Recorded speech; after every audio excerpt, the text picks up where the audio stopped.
आप सभी देशवासियों को मैं बताना चाहता हूं और उनको सतर्क करना चाहता हूं और यह बताना चाहता हूं कि आप लोग देखे हैं कितने राजनीतिक दल इस भारतवर्ष में हैं और उनके क्या क्या वायदे जनता के हित में किए गए हैं और क्या वायदे पूरे हो रहे हैं। इसी को लेकर के मैं आप लोगों को बताना चाहता हूं कि आप लोग इनके वायदों से मत आए। इनके आप लोग देश के ऊपर कोरोना वायरस जैसी महामारी का वो चल रहा है, प्रकोप चल रहा है। कोरोना वायरस जैसी महामारी में देश कितना घाटे में आ गया है, इसको यह पता नहीं है। आप लोग पानी फ्री, बिजली फ्री, इन सब का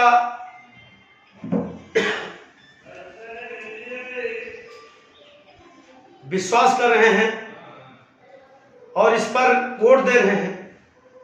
अरे आप लोग ये नहीं जानते हैं कि जब सारा सामान फ्री हो जाएगा तो इस भारतवर्ष के अंदर जो सत्ताधारी पार्टियां हैं, सरकारें बनती हैं, उनके पास टैक्स कहां से आएगा, कितना पूर्ति होगा,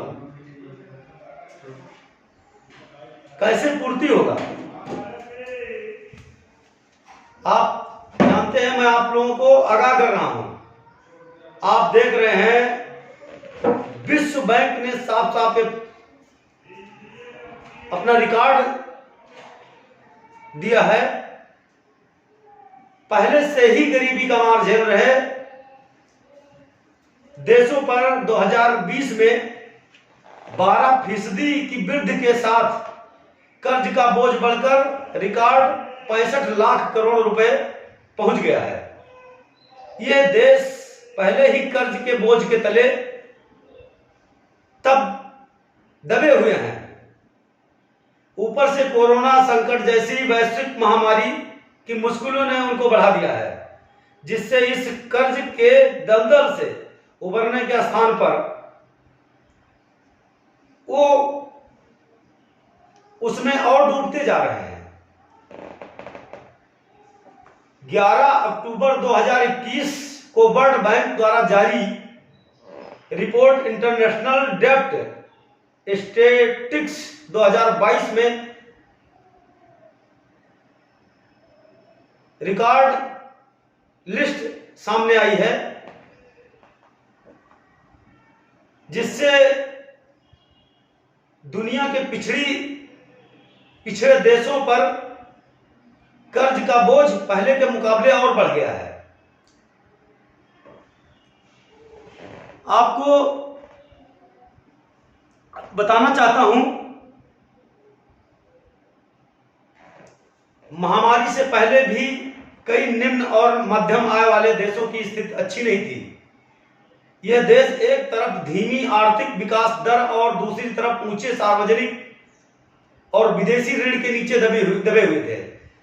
वहीं यदि निम्न और मध्यम आय वाले देशों पर कुल विदेशी कर्ज की बात करें तो वो 2005 में 5.3% की वृद्धि के साथ बढ़कर 654.9 लाख करोड़ रुपए तक पर पहुंच गया था। रिपोर्ट के अनुसार कर्ज से जुड़े संकेतक इस बात का इशारा करते हैं कि सारी दुनिया में स्थिति बिगड़ी हुई है। निम्न और मध्यम आय वाले देशों में स्थिति इतनी खराब हो गई थी कि विदेशी कर्ज में आई वृद्धि ने सकल राष्ट्रीय आय GNI और निर्यात वृद्धि को पीछे छोड़ दिया था। चीन को छोड़कर अन्य निम्न और मध्यम आय वाले देशों में विदेशी कर्ज से GNI अनुपात 2019 में 37% से बढ़कर 2020 में 42% पर पहुंच गया था। वहीं उनका कर्ज से निर्यात अनुपात 2019 में 126 फीसदी से बढ़कर 2020 में 154% पर पहुंच गया था। इस आर्थिक संकट को देखते हुए निम्न आय वाले देशों को मदद देने के लिए वर्ल्ड बैंक और अंतर्राष्ट्रीय मुद्रा कोष के आग्रह पर अप्रैल 2020 में G20 ने ऋण सेवा निलंबन को लेकर एक पहल DSSI की शुरुआत की थी। कुल मिलाकर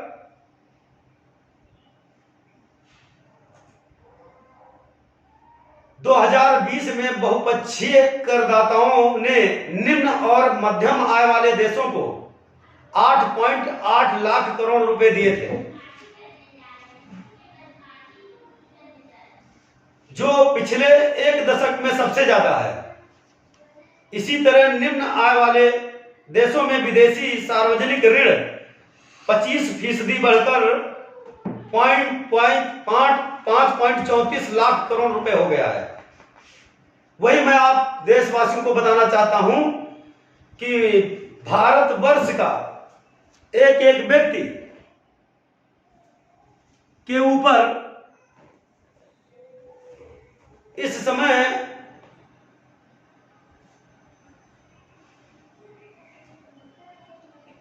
भारतवर्ष के ऊपर इस समय 42.5 लाख करोड़ रुपए कर्ज पहुंच गया है। गौरतलब है कि कर्ज का बोझ 2010 में करीब 21.9 लाख करोड़ रुपए था।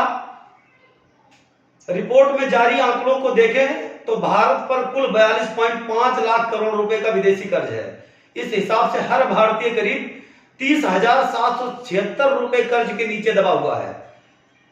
मतलब हर भारतीय के ऊपर 30,776 रुपए कर्ज है।